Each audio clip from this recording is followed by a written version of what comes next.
very comprehensive case here. It's not just about the jaw joint. Restoratively, you can look at this, and this is for sure a collapsed VDO, not a healthy position. First of all, we teach how to take a phonetic bite, and a phonetic bite basically gives us a starting point to find out this new VDO. It's the only position that does not cause any harm. It only improves things. At night, the patient would wear this appliance, an anterior deprogrammer. This one does not have a ramp that would lay down in the back here to prevent the mandible from falling back. This is the nighttime.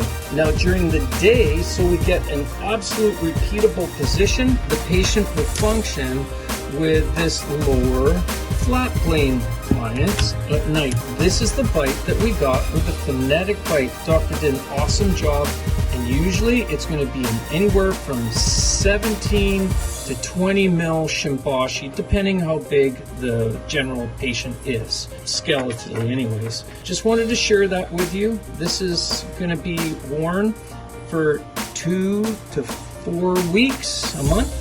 And then after that, we'll transition the patient into full-on demand appliance where it's going to have occlusal anatomy, lock things in so the patient can test drive it. We're taking this patient basically from this very worn down dentition, increasing it to a nice, healthy, and optimized jaw joint position, airway, and muscles just are always healthier after we do that.